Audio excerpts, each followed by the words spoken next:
ललित गति विलास्वल्कुहास प्रणय निरीक्षण कल्पितो रुमाना कृतमनुकृतवत्य उन्मदान्दा प्रकृतिम अगन किल यस्य गोपवद्व। या पढ़िए अनुवाद तात्पर्य। हरे कृष्ण प्रभु जी। हाँ पढ़िए। मे, मेरा मन उन भगवान श्री कृष्ण में एकाग्र हो जिनकी चाल तथा प्रेम भरी मुस्कान ने व्रजधाम की रमणियों गोपियों को आकृष्ट कर लिया। रास लीला से भगवान के अंतर्धान हो जाने पर गोपिकाओं ने भगवान की लाक्षणिक गतियों का अनुकरण किया। तात्पर्य श्रीला प्रभुपाद द्वारा व्रज भूमि की गोपियों ने प्रेममय सेवा में अतीव आह्लाद से भगवान के साथ साथ नाचकर माधुर्य रूप में उनका आलिंगन करके उनके साथ हास परिहास करके तथा प्रेम पूर्वक भाव में उनकी ओर देखकर उनके साथ एकात्म्य स्थापित किया। अर्जुन के साथ भगवान का संबंध भीष्मदेव जैसे भक्त द्वारा प्रशंसनीय है, लेकिन गोपियों के साथ भगवान का संबंध और भी अधिक शुद्ध प्रेममय सेवा के कारण अधिक प्रशंसनीय है।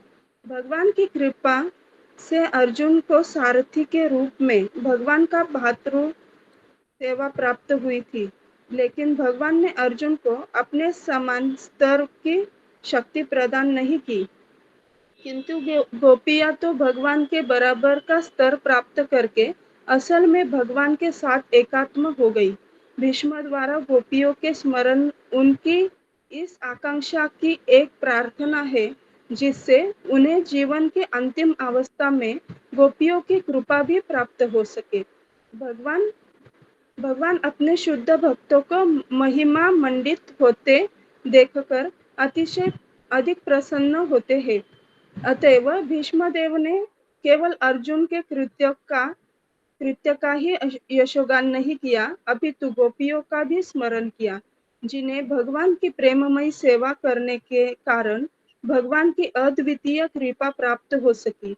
भगवान के साथ गोपियों की समता कभी भी निर्विशेषवादी योग के सायुज्य मोक्ष समान समझने की गलती नहीं करनी चाहिए। यह समता पूर्ण आह्लाद की है, जहाँ अंतर पूर्णतया मिट जाता है, क्योंकि प्रेम प्रेमिका के हित आपस में जुड़ जाते हैं। हरे कृष्णा प्रभु जी। थैंक यू माता जी। तो यहाँ पर भीष्मदेव जो है वो गोपियों को भी याद कर रहे हैं। तो हालांकि भीष्मदेव वीर रस के भक्त हैं, बट वो भी जानते हैं कि जो माधुर्य रस की जो भक्ति है वो कितनी सर्वोपरि है। तो जैसा कि आप जानते हैं 5 रसों में भगवान की सेवा होती है, सांख्य रस, दास्य रस, वात्सल्य साख्य रस, वात्सल्य रस और माधुर्य रस। तो गौड़ीय वैष्णव आचार्य के उनके मतानुसार ये जो माधुर्य रस की जो भक्ति है, जो श्रीपाद माधवपुरी ने स्टार्ट की थी, अभी परसों ही हम लोग माधवपुरी का आविर्भाव दिवस मना रहे थे, परसों उनका आविर्भाव दिवस था। तो जो माधुर्य भाव की जो भक्ति है वो सर्वोपरि माना गया है हमारे गौड़ीय वैष्णवों में। हाँ, और उसमें भी जो माधुर्य भाव में 2 प्रकार का माधुर्य भाव होता है, एक होता है स्वकीय भाव और एक होता है परकीय भाव। तो स्वकीय भाव जो है वो भगवान में जो द्वारका में भगवान की जो रानियां हैं, 16,108 रानियां, वो स्वकीय भाव में भक्ति करते हैं। तो उसमें कृष्ण और उनकी रानियों में एक प्रकार का, जैसे पति पत्नी में जो संबंध होता है, एक प्रकार का ऑन रेवरेंस है। तो जो वहां की जो रानियां है वो भगवान से बहुत प्रेम करती है, लेकिन एक एक एक लिमिटेशन है, एक दायरा है, एक मर्यादा है, तो उसके अंतर्गत ही। बट जो परकीय भाव है वो ब्रज गोपिया, ब्रज परकीय भाव व्रजेते प्रचार, चैतन्य महाप्रभु के बारे में कहा जाता है। तो परकीय भाव में जो गोपियां हैं वो लोग कोई मर्यादा नहीं है। वो लोग मतलब भगवान, वो लोग मानते ही नहीं कि ये भगवान है। वो लोग भगवान को अपने इशारों पर कटपुतली पे नचाते हैं और जैसा चाहे वो भगवान को डील करते हैं। तो ये परकीय भाव है। तो यहाँ कोई विवाहित संबंध का एक मर्यादा नहीं है। तो अगर आम ऐसे भौतिक दृष्टि से देखेंगे तो लोगों को इसमें गलतफहमी हो जाती है। लोग सोचते हैं अरे ऐसे कैसे हो सकता है। ये लौकिक दृष्टि से, सामाजिक दृष्टि से ये इस दुनिया में, भौतिक दुनिया में भले ही बहुत घृणित रूप में देखा जाता है, बट परलौकिक दुनिया में, भगवान के धाम में ये सबसे ऊंचा रस है। जो गोपियां और भगवान के बीच में ये रस का आस्वादन होता है और भगवान इस रस को आस्वादन करने के लिए बहुत तत्पर होते हैं। और इसीलिए वो चैतन्य महाप्रभु ने कहा है, रम्या रम्या क्वाचित व्रजवधु वर्गेन या कल्पिता श्रीमद धाम वृंदावन। तो वो बताते हैं कि कैसे ये जो गोपियों का जो ब्रज भाव में जो भक्ति है, ये सबसे टॉप मोस्ट है ना। तो इसीलिए भीष्म देव यहाँ पर गोपियों को स्मरण कर रहे हैं, क्योंकि अंतिम समय में वो भगवान के टॉप मोस्ट डिवोटीज, जो सबसे उत्कृष्ट भक्तों का स्मरण खोना नहीं चाहते थे। तो इस यहाँ पर हमको समझ में आता है कि देखिए, भीष्म देव जैसे महाजन जो है, क्योंकि भीष्म देव 12 महाजन में से एक महाजन है, तो वो भी सिखा रहे हैं कि गोपियों की भक्ति कितनी ऊंची है। तो ये चीज को हमको नोट करना चाहिए कि पूरे भागवतम में आप देखोगे गोपियों की भक्ति को बहुत सर्वश्रेष्ठ माना गया है। और यही हमारे गौड़ीय वैष्णव सिद्धांत का एक सबसे, जो बोलते हैं यूनिक, जो सबसे उत्तीर्ण जो भाव हमको सिखाया गया है भक्ति का, ये हमको भागवतम से समझने को मिल रहा है। तो इसीलिए चैतन्य महाप्रभु जो दे के गए हैं इस संसार को, वो कोई नहीं दे के जा पाया। इसलिए हम कहते हैं ना, यदि गौर न होई तो तबे की होई तो के मोन धरिताम दे, राधार महिमा प्रेम रस सीमा जगत जानतो की। तो राधा रानी का जो भाव है, वो भक्ति को जानना असंभव था यदि चैतन्य महाप्रभु नहीं आते तो। और भी अगर श्री प्रभुपाद जी हमको नहीं सिखाते कि किस दृष्टि में देखना है, तो हम कभी नहीं समझ पाते इसको।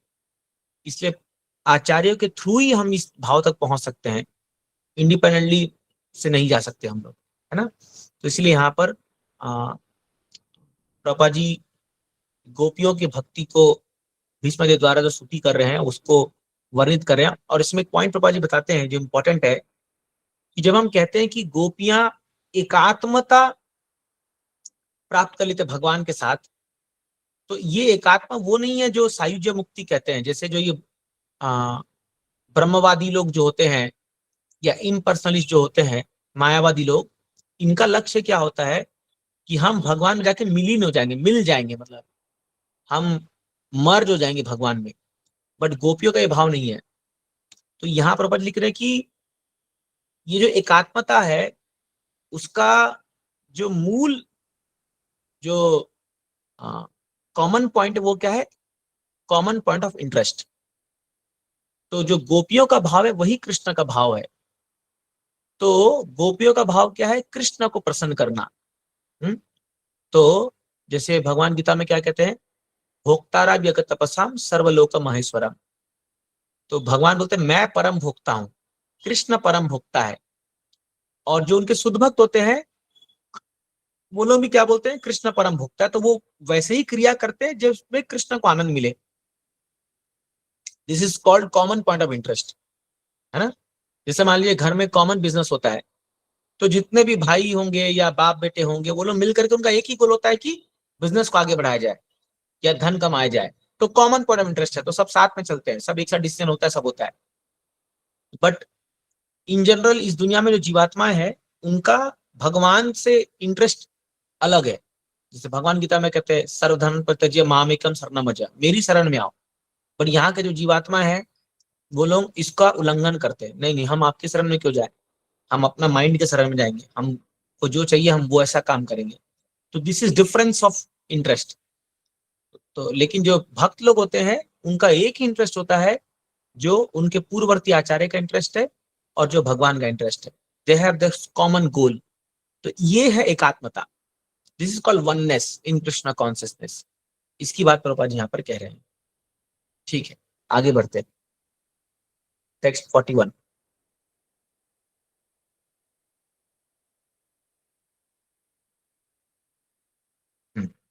मुनिगण निपवर्य संकुलेन्ता सदसि युधिष्ठिर राजसु य एषा अर्हणमुपपदे इच्छनीयो मम दृशि गोचर एष आ विरात्मा। पढ़िए। हरे कृष्णा प्रभु।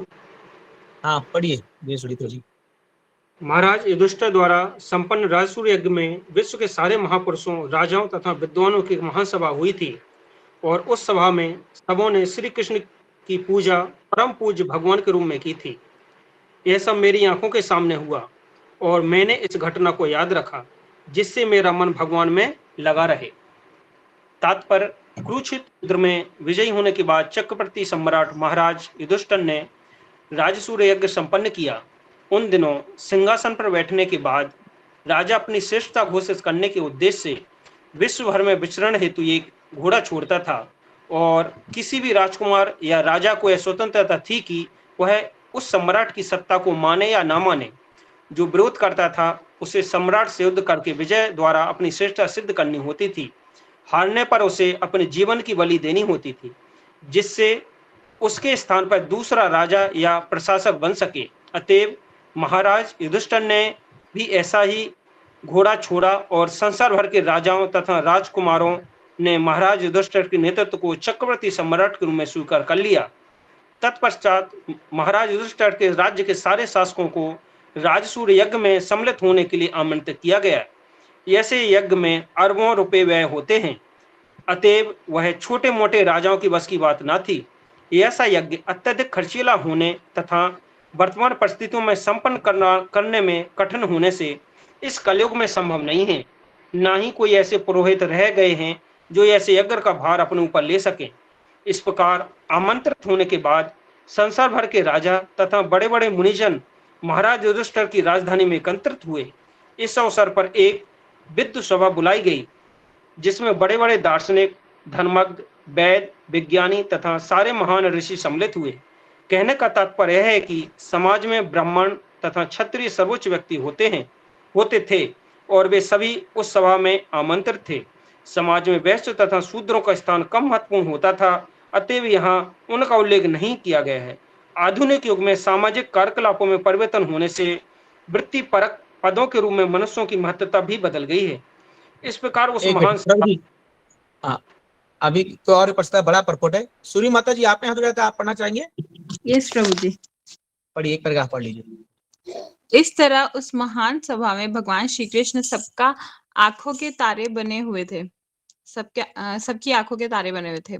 प्रत्येक व्यक्ति भगवान कृष्ण को देखना चाह रहा था और प्रत्येक व्यक्ति उनको विनम्रता के साथ प्रणाम करना चाहता था। भीष्म देव को यह सब कुछ स्मरण था, अतएव उन्हें प्रसन्नता थी कि उनके आराध्य पूर्ण पुरुषोत्तम भगवान उनकी आंखों के सामने अपने वास्तविक स्वरूप में उपस्थित थे।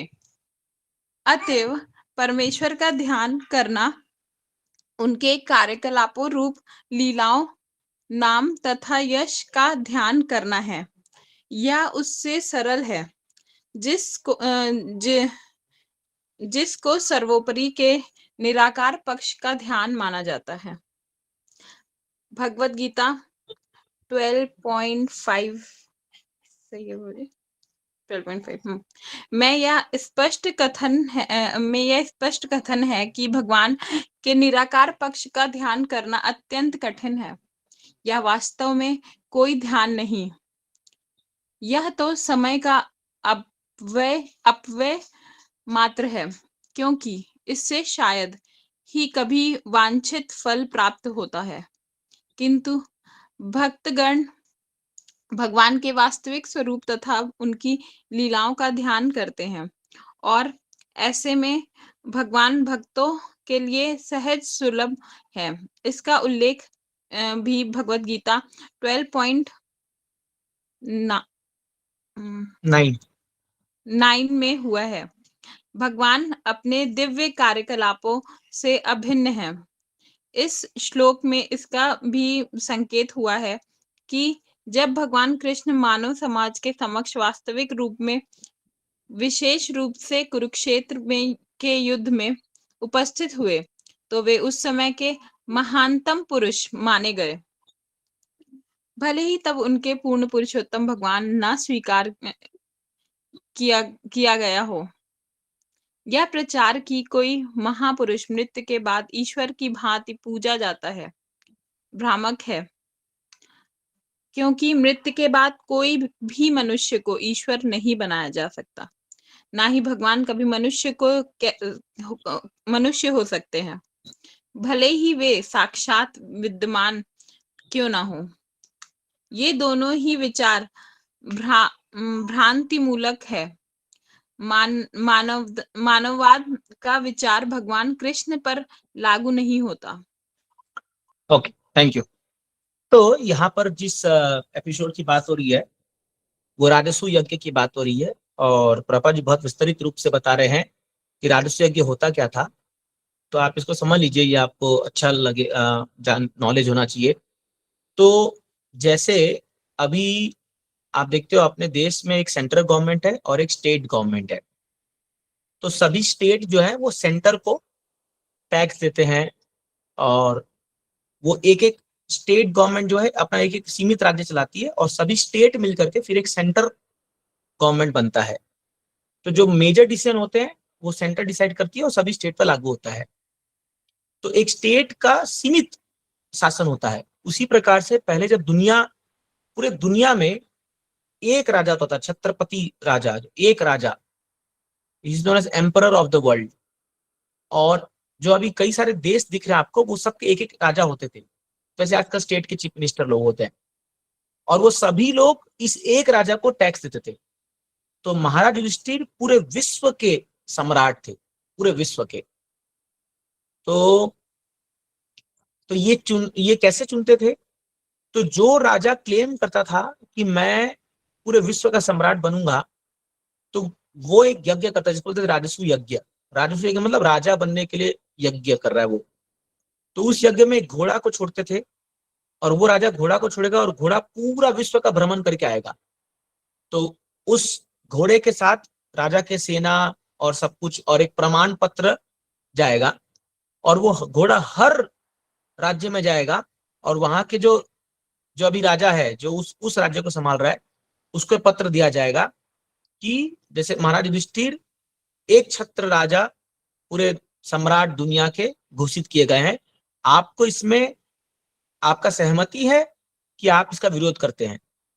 तो जो सहमति देगा तो वो हस्ताक्षर कर देगा, हाँ मैं सहमत हूँ, मैं महाराज युधिष्ठिर को राजा मानता हूँ, और मैं उनकी बनाए हुए नियम पालन करूंगा, उनको टैक्स दूंगा, कर दूंगा, सब ऐसा माने।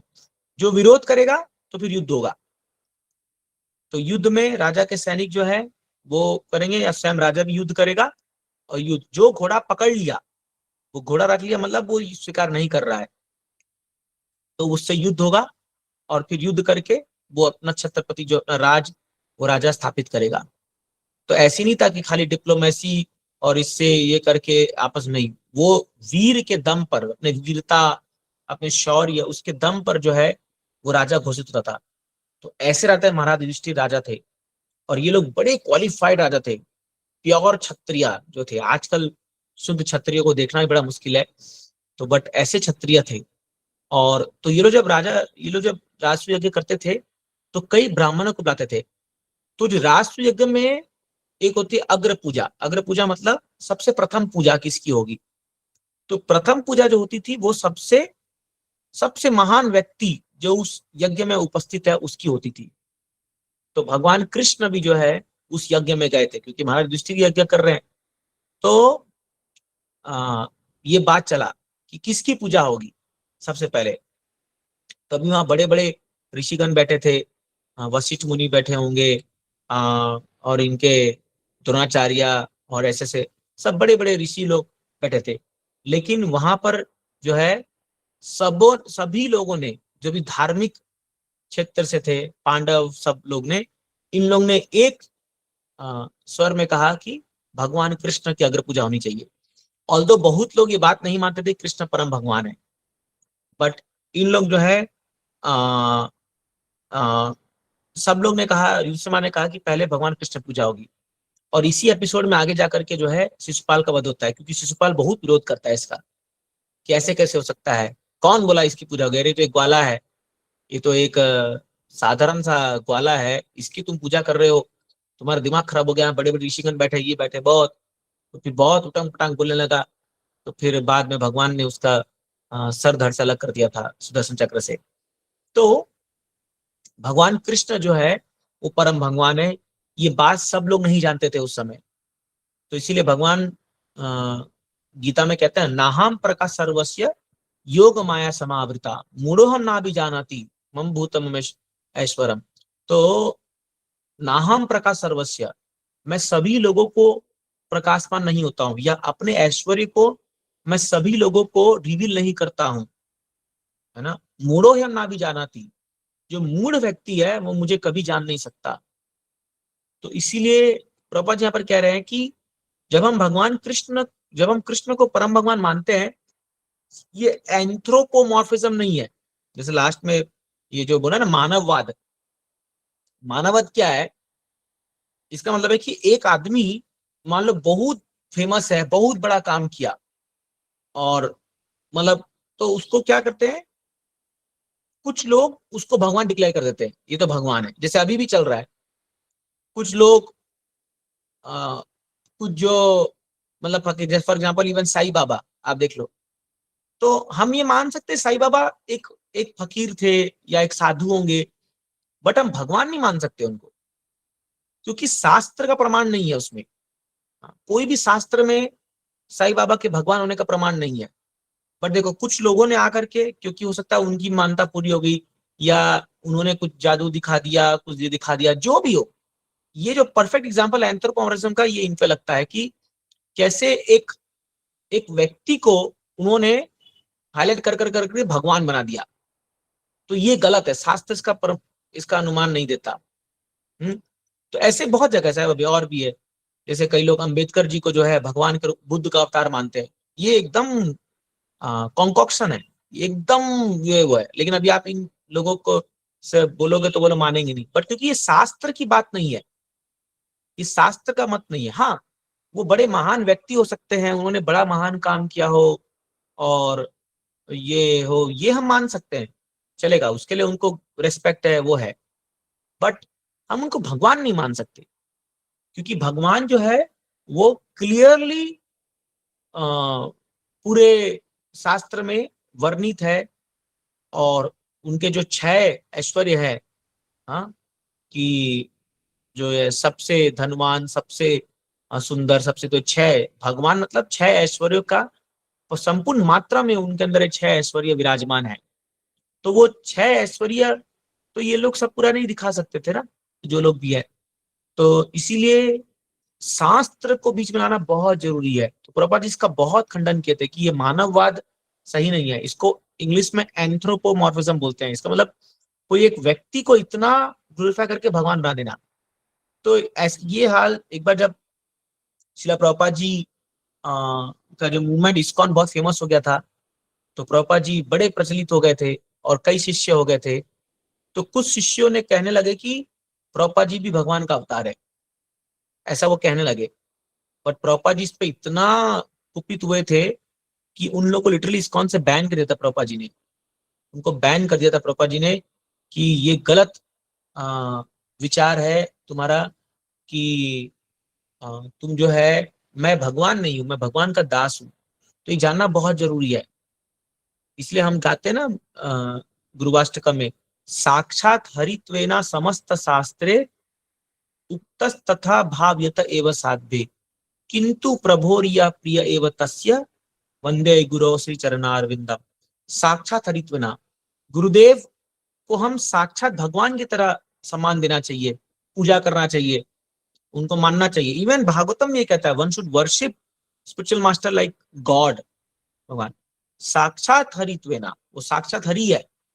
समस्त शास्त्रे, सभी शास्त्रों का ये मत है, साक्षात हरित्वेना समस्त शास्त्रे उक्तस तथा भाव्यत एव साध्वी। उक्तस, वो ऐसा बोला गया है था, किंतु प्रभोर या प्रिय एव तस्य, ये इंपॉर्टेंट लाइन है। किंतु प्रभोर, हे गुरु आपको ये दर्जा क्यों दिया जा रहा है? क्योंकि आप बहुत प्रिय हो भगवान को। आप बहुत, आप दो प्रकार के भगवान हम शास्त्र मानते हैं, एक होते हैं सेव्य भगवान और एक होते हैं सेवक भगवान। तो कृष्ण जो है वो सेव्य भगवान है, जिनकी सेवा करनी है, और गुरु जो होते हैं वो सेवक भगवान है। सेवक भगवान मतलब one of the very confidential servant of Krishna, जो भगवान के बहुत ही निकटतम पार्षद हैं और बहुत ही कॉन्फिडेंशियल सेवक है। बिकॉज वो ऐसे सेवक है तो उनको हम एज गुड एज भगवान के रूप में मानते हैं। लाइक इसका एक एग्जांपल भी आता है कि मान लीजिए भाई, जब कोई पुलिस का कोई फोर्स आती है, तो अभी मान लो वो कांस्टेबल ही क्यों,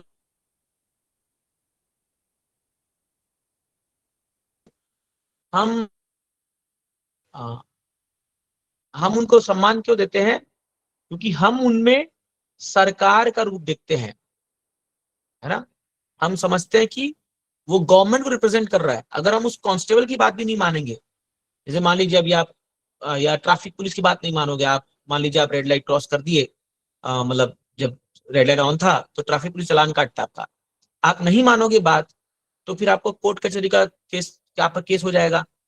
तो क्योंकि उसका हायर पावर है ना, तो वैसे ही एक एग्जाम्पल है, वैसे ही अगर हम गुरु को जब हम देखते हैं तो वो भगवान के प्रतिनिधि है, पर उनको हम एज गुड एज भगवान मानते हैं। पर इसका मतलब ये नहीं है कि वो भगवान है। सो डोंट एक्सपेक्ट कि वो भगवान की तरह चार हाथ दिखाएंगे या भगवान की तरह जो है एकदम जादू मैजिक करेंगे। Is not necessary. ये जरूरी नहीं है कि गुरु जो है वो कृष्ण की तरह गोवर्धन पर्वत उठा लेंगे। नो, ये दरकार नहीं, ये जरूरी नहीं है। कई बार लोग एक्सपेक्ट करते हैं कि गुरु जी कुछ बड़ा मैजिक कर देंगे, कुछ ये कर देंगे, तो that is not expected from गुरु। वो भी अपने दायरे में, जो एक मनुष्य की जो लिमिटेशंस है, वो उस लिमिटेशंस के अंदर है। उनका भी शरीर है जो बीमार पड़ सकता है, जो जो जिस शरीर का मृत्यु भी होगा। तो ये चीज, गुरु का शरीर भी वैसा ही रिएक्ट करेगा जैसा एक साधारण मनुष्य का शरीर रहता है। बट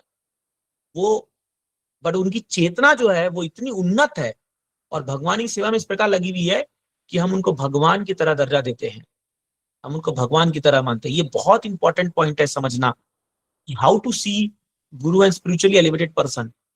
तो आध्यात्मिक उन्नत लोगों को हम भगवान के प्रतिनिधि के रूप में सम्मान देते हैं, बट हमें ये उम्मीद नहीं रखना चाहिए कि वो भगवान की तरह एक्ट करेंगे, कि वो जो है कालिया पर नाचेंगे या गोवर्धन उठाएंगे या कोई एकदम इनह्यूमन एक्ट करेंगे। ये जरूरी नहीं है। हाँ, कर भी सकते हैं वो, बहुत सारे ऐसे आचार्य हुए हैं जो इनह्यूमन एक्ट करके दिखाए हैं। But we should not expect from it. जैसे प्रभुपाद जी थे, प्रभुपाद जी 2 हार्ट अटैक झेल करके चले गए जलदूत जहाज में।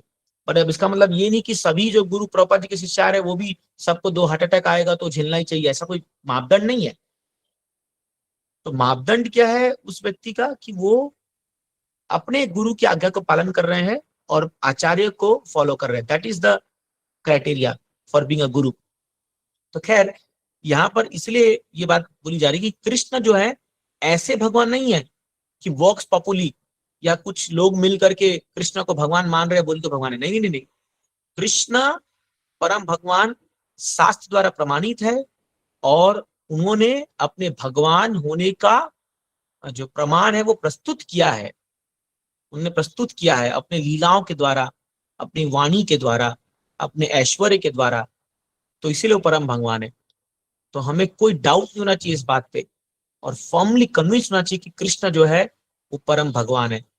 तो इस इंसिडेंट्स को जो है भीष्मदेव यहाँ पर याद कर रहे हैं कि कैसे कृष्ण जो है, एक बहुत सुंदर 7th कैंटो में फोटो है जहां नारद मुनि भगवान कृष्ण को युधिष्ठिर महाराज को कथा सुना रहे हैं। 7th कैंटो में जब प्रहलाद महाराज की जो कथा होती है तो नारद मुनि युधिष्ठिर महाराज सिखा रहे हैं और वो भगवान के सामने ही बताते हैं ये चीजें। एक्चुअली जब रासो यज्ञ हो रहा था तो भगवान बैठे थे अग्र पूजा के लिए और नारद मुनि वहां भगवान का गुणगान करते हैं। तो बहुत सुंदर भगवान मंद मुस्कान में वहां बैठ करके सुनते हैं।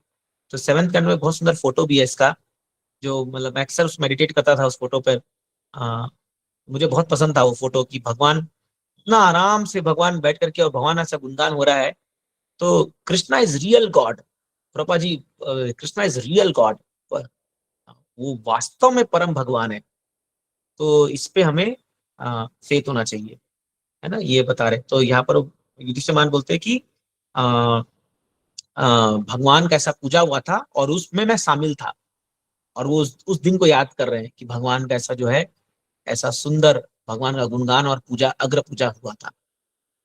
All right, let's move forward 42।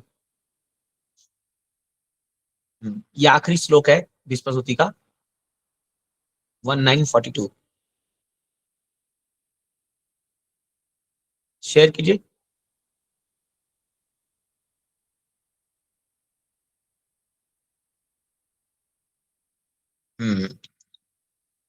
तमिमम् अहमजं शरीर भाजम् हृदि हृदि धीष्टितम् आत्मकल्पितानां प्रतिदृशम् इव नैकधार्कम् एकं समधिगतोऽस्मि विदुतभे धमोह समधिगतोऽस्मि विदुतभे धमोह।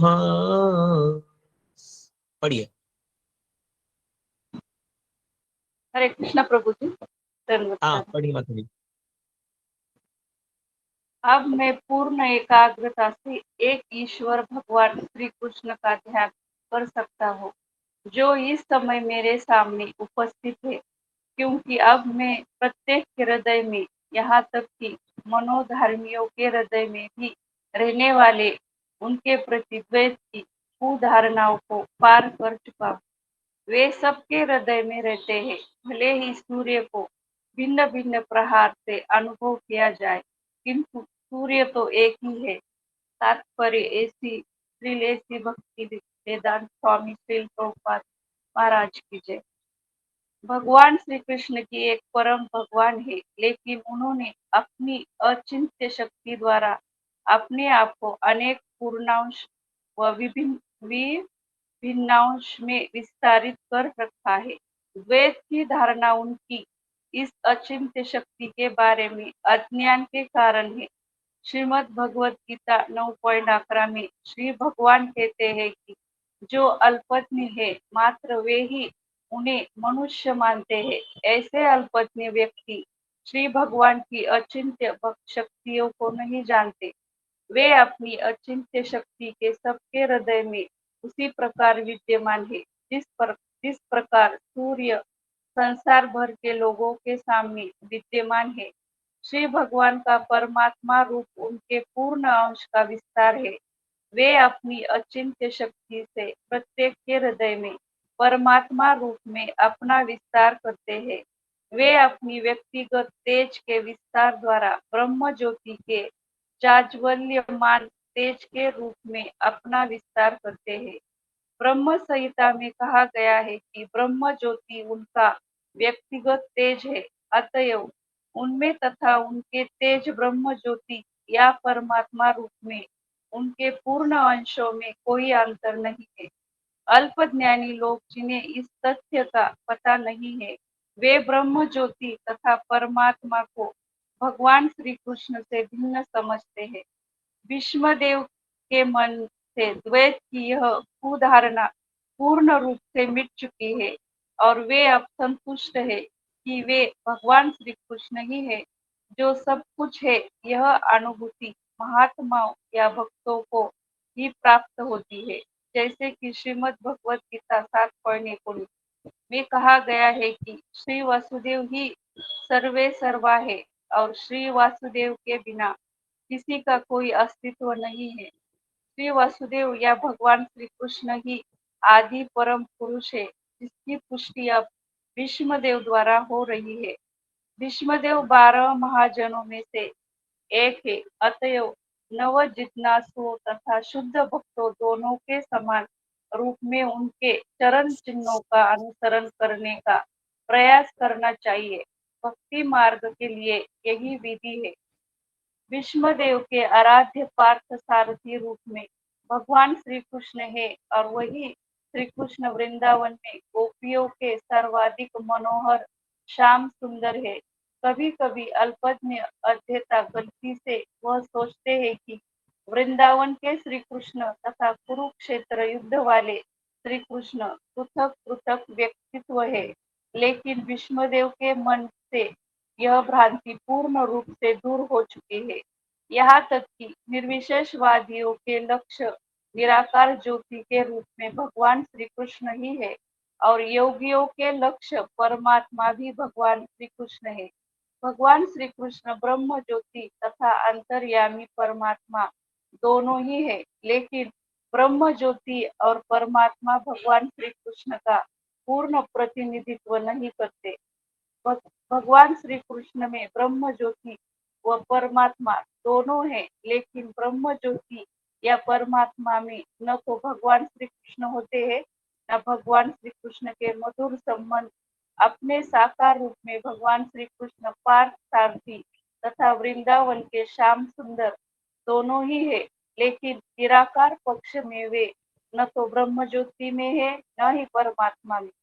विष्णुदेव जैसे महात्मा भगवान श्री कृष्ण के इन विभिन्न स्वरूपों का अनुभव कर सकते हैं, अतः वे भगवान श्री कृष्ण को समस्त स्वरूपों का उद्गम जानकर एकाग्रता से उन्हीं की पूजा करते हैं। हरे कृष्ण प्रभु। ओके, थैंक यू माता जी। तो ये लास्ट श्लोक है भीष्म स्तुति का, और यहाँ जो है भीष्मदेव कह रहे हैं कि now I am free from duality. Duality मतलब क्या? द्वंद्व से मैं मुक्त हो चुका हूँ और मैं जान पा रहा हूँ कि ये भगवान कृष्ण सभी के हृदय में विराजमान है। तो ये जो साक्षात्कार है ये बहुत मुश्किल है प्राप्त करना, इतना आसान नहीं है इसको प्राप्त करना। तो हालांकि हम लोग सब जो है भक्ति कर रहे हैं, बट हम लोग जो है इसमें भी हम लोग अभी भी बहुत सारे द्वंद्व में फंसे पड़े हैं, सुख दुख मान अपमान, है ना। तो गर्मी सर्दी, तो ये जो डुअलिटी है इससे निकलने के लिए हमको आत्मा के प्लेटफॉर्म में धीरे धीरे जो है शरीर के ऊपर के प्लेटफॉर्म में आना पड़ेगा, और ये ही प्रैक्टिस करना है। तो जो हम भक्ति के जो बहुत सारे ये नियम जो पालन करते हैं हम लोग, जो जितने भी जो हम लोग नाम जप करते हैं, शास्त्र पढ़ते हैं, तो ये सब जो धीरे धीरे करते करते हम लोग को क्या है इस स्टेज तक पहुंचना है जहां पर हम एकाग्रचित्त होकर के जो है भगवान को परसीव कर पाए। जैसे बता रहे हैं कि सूर्य जो है वो अलग अलग जगह में, बहुत जगह में जो है दिखते हैं, बट वो होता एक ही है। तो उसी प्रकार भगवान जो है, परमात्मा जो है, वो सभी के विराजमान है, लेकिन वो एक ही व्यक्ति है। तो इसलिए हम जब कृष्ण की उपासना करते हैं या कृष्ण को परम भगवान मानते हैं, तो हमको ये जानना चाहिए कि Krishna is the summum substance of everything. इसलिए 10th कैंटो में प्रभुपाद जी कहते summum bonum, means he is all, सर्वे सर्वा, सब कुछ है। इसलिए जब भगवान क्या कहते हैं अहम सर्वस्य प्रभुवो मत्तः सर्वं प्रभुते इति मत्वा भजन्ते मां बुधा भाव समन्विता। 10.8 भगवान कहते हैं कि अहम सर्वस्य प्रभुवो, मैं सब कुछ हूं, सब कुछ मुझसे ही निकला है। इति मत्वा भजन्ते मां, जो व्यक्ति ये जानता है, इति मत्वा भजन बुधा भाव समन्विता, वो बुद्धिमान व्यक्ति है और भाव से मेरा भजन करता है। तो ये बात पे कन्विक्शन होना हमको धीरे धीरे लाना पड़ेगा कि कृष्णा इज एवरीथिंग। बट क्या है, जब हम बहुत सारे भौतिक चीजों में घुस जाते हैं तो हम लोग फिर क्या सोचने लगते हैं कि नहीं नहीं नहीं, हम लोग जो प्लान कर रहे हैं वो भी सही है, हम लोग जो कर रहे हैं वो सही है, बट हमारा फेथ उतना स्ट्रांग नहीं है कृष्णा पर अभी। तो जो जितना भक्ति में जुड़ेगा, प्रोसेस फॉलो करेगा और आचार्यों की हम बात को मान के आगे बढ़ेंगे, आप देखो कि धीरे धीरे फेथ डेवलप होता है। तो आज मैं एक बहुत अच्छी बात सुन रहा था कि कृष्ण कृपा क्या है। जनरली लोग सोचते हैं कि कृष्ण की कृपा जो है वो हमारा घर परिवार अच्छे से चले, बहुत धन धान्य आ जाए, सब कुछ लाइफ में मस्त चले, माइंड अच्छा रहे, जनरली ये सोचते हैं। ये एक्सटर्नल है, लोग ऐसा सोचते हैं कि ये एक्सटर्नल जब चीजें अच्छी हो जाएगी तो कृपा है, बट वास्तव में कृपा नहीं है। वास्तव में कृष्ण कृपा क्या है कि हृदय में हमारा फर्म कन्विक्शन हो जाए कि जो भी कृष्ण मेरे साथ कर रहे हैं वो मेरे लिए सर्वोत्तम है। जो भी कृष्ण मेरे जिंदगी में मुझे दे रहे हैं या मुझे जिस भी स्थिति से निकाल रहे हैं वो मेरे लिए सर्वोपरि है और उससे मुझे कुछ सीख करके आगे निकलना है।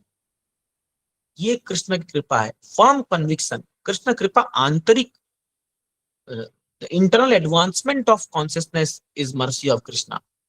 आंतरिक चेतना का वृद्धि होना, ये कृष्ण की कृपा है। फर्मली कन्विंस्ड होना कि Krishna is my well wisher, सुहृदम सर्वभूताना ज्ञात्वा माम शांति मृच्छति। Krishna is my best friend and Krishna is the controller of everything, everything. मत्त परतरम नान्यात् किंचित अस्ति धनंजया मयि सर्वमिदं प्रोतम सूत्र मणिगणा इव।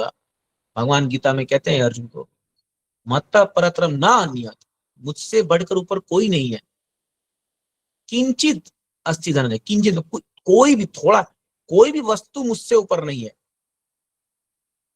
मयि सर्वमिदं प्रोतम, सभी चीजों को मैं ही सब बांध के रखा हूं और इसको मेंटेन कर रखा हूं।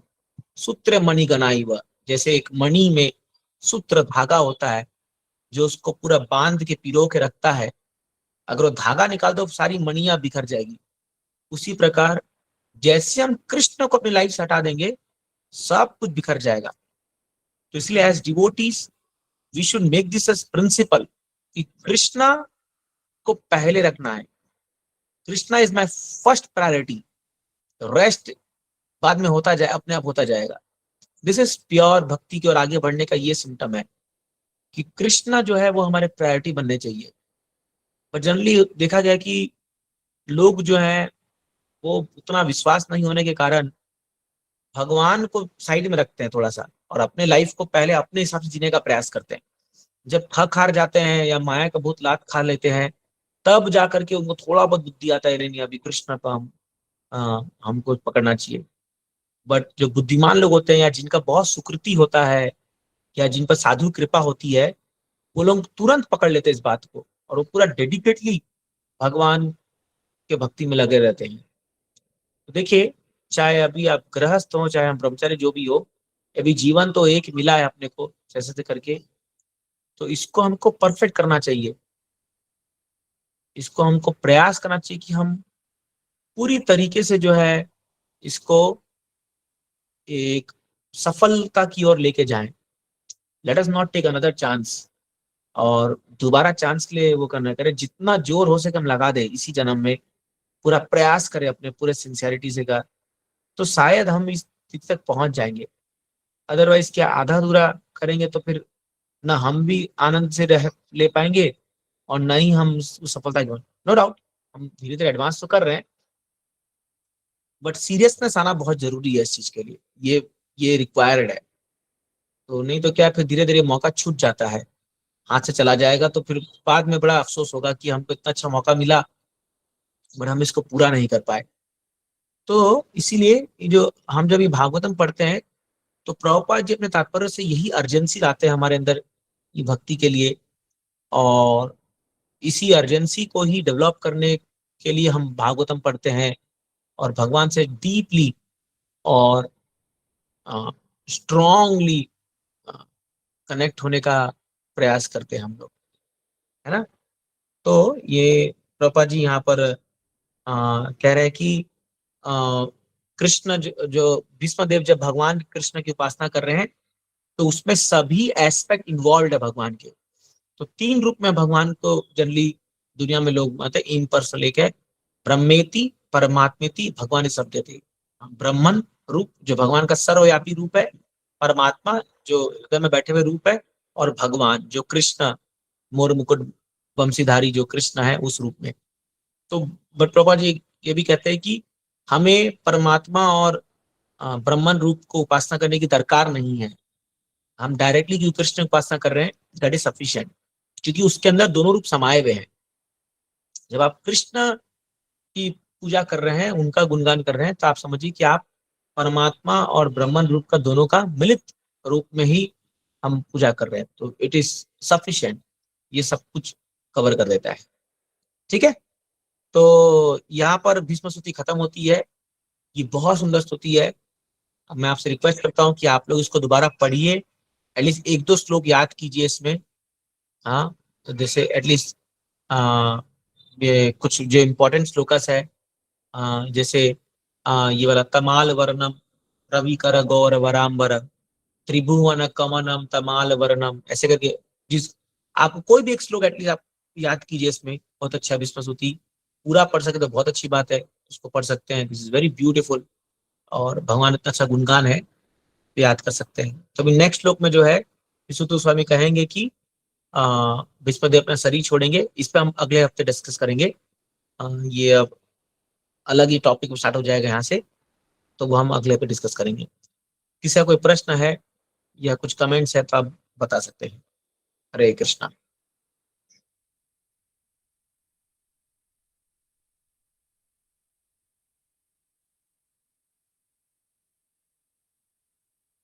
यस, कोई प्रश्न है किसी का, या कुछ आपको बोलना है, ऐड करना है?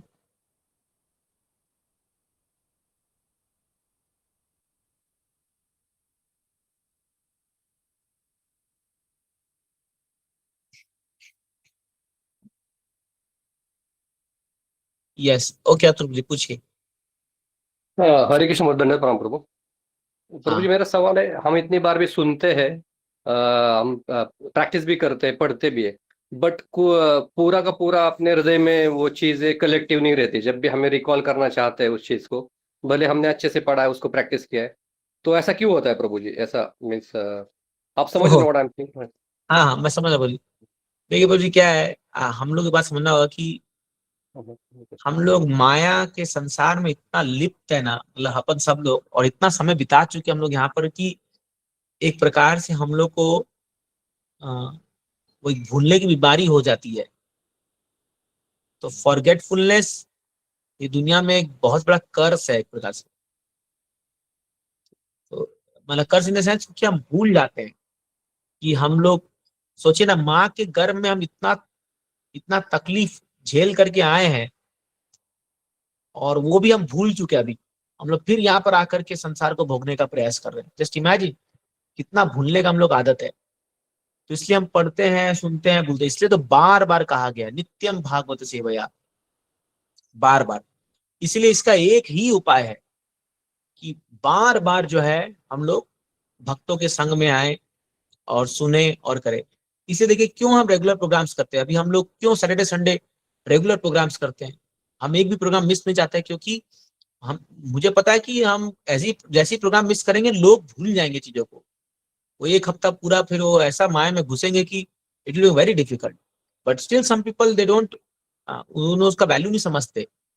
हमारा सैटरडे संडे जो हम प्रोग्राम करते हैं इतना मेहनत करके, इतना लोगों को बुलाना, अरेंज करना, प्रसाद करना, ये मजाक थोड़ी है ये।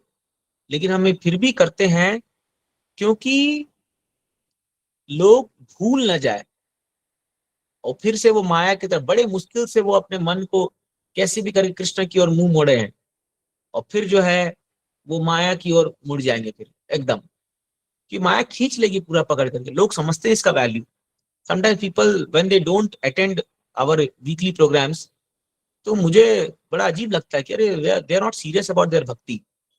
वो अपने भक्ति को लेके बहुत इनसिंसियर और सीरियस नहीं है। वो सोच रहे हैं कि क्या फर्क पड़ता है, नहीं जाएंगे क्लास, क्या होता है। अरे आप भक्तों के बीच में, इट डजेंट मैटर कौन स्पीकर है कौन क्या, वो एक अलग मैटर है।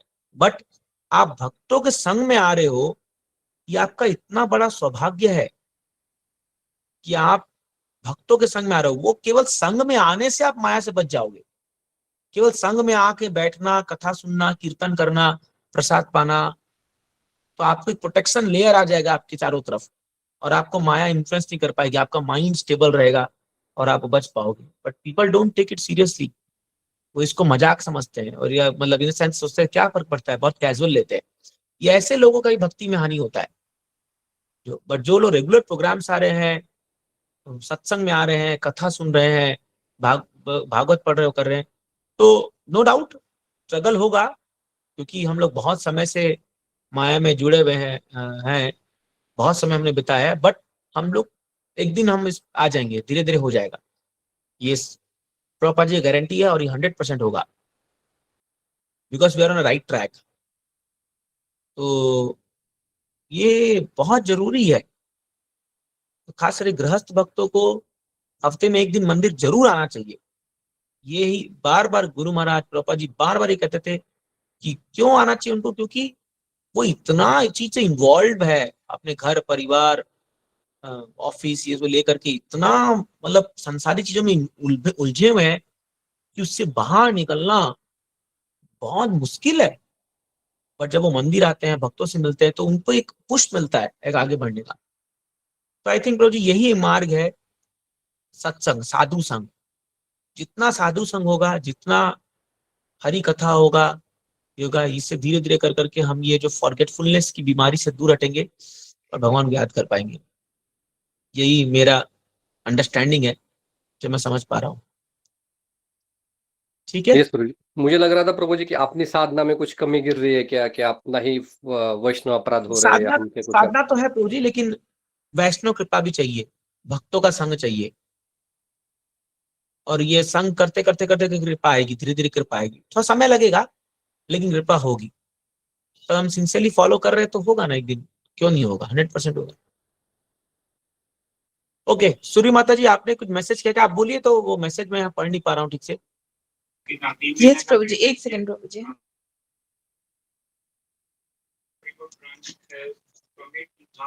यस प्रभु जी, मेरा क्वेश्चन ये था कि जो टेम्पल में प्राण प्रतिष्ठा होती है या मतलब होम डीटीज की प्राण प्रतिष्ठा करते हैं, तो एज पर शास्त्र प्रोसेस क्या होता है, मतलब कि मेक श्योर हो जाता है कि अभी डीटीज में प्राण आ गए हैं, और वो किस तरह से होती है? हाँ, तो शास्त्र में प्रोसेस ये है कि प्योर डिवोटी, जब एक शुद्ध भक्त भगवान को आह्वान करते हैं तो भगवान उसमें आ जाते हैं।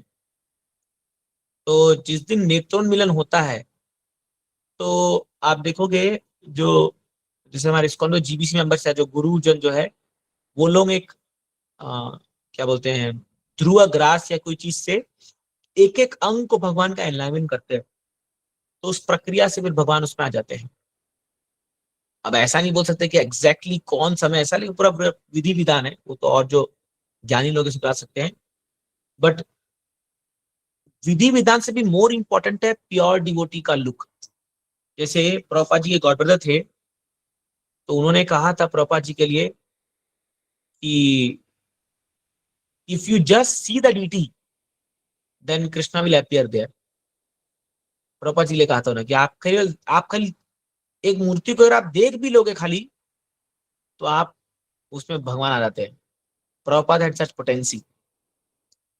तो इसीलिए प्योर डिवोटी अगर देख भी ले कोई ऐसा विग्रह को, और वो मतलब उनको, इसीलिए मान लीजिए अगर कोई हमारे गुरुजन या वो हमको कोई डीटी दे रहे हैं, कुछ दे रहे हैं वर्शिप करने के लिए, तो 100%, जैसे फॉर एग्जाम्पल चैतन्य महाप्रभु ने गोवर्धन शिला दिया था रघुनाथ स्वामी को, तो 100% उसके अंदर कृष्णा विराजमान है।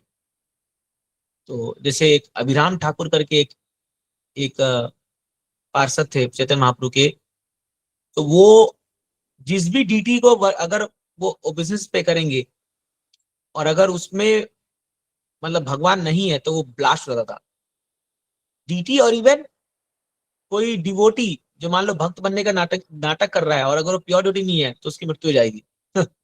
इतना उनको पोटेंसी था तब का। ये तो अभी ऐसा अभी नहीं हो सकता, लेकिन प्योर डिवोटी का ग्लांस वो बहुत इंपॉर्टेंट है। जब शुद्ध भक्त भगवान का आह्वान करता है, तभी वो जो है भगवान उतरते हैं, भगवान आते हैं। इसलिए आप अगर आप घरों में भी विग्रह रखते हो, तो वैष्णव लोग को बुलाइए। प्योर डिवोटी मीन्स अब there are many difference of pure devotees. तो वैष्णव लोग जब, इसलिए जो लोग घर में डीटी रखते हैं वैष्णव लोग, उनको टाइम एंड अगेन भक्तों को बुलाना चाहिए। घरों में प्रसाद का कार्यक्रम करना चाहिए, मतलब वैष्णव बुलाना चाहिए। तो वैष्णव के आने से जब वो भगवान को देखते हैं, पूजा करते हैं, आरती करते हैं या कीर्तन करते हैं, तो भगवान बहुत खुश होकर प्रकट होते हैं। फिर भगवान बोले ना, यत्र गायन्ति मद भक्ता तत्र तिष्ठन्ति नारदा, जहां मेरे भक्त लोग सम्मिलित होकर के मेरा कीर्तन करते, गुणगान करते हैं, मैं वहीं पर विराजमान हो जाता हूँ।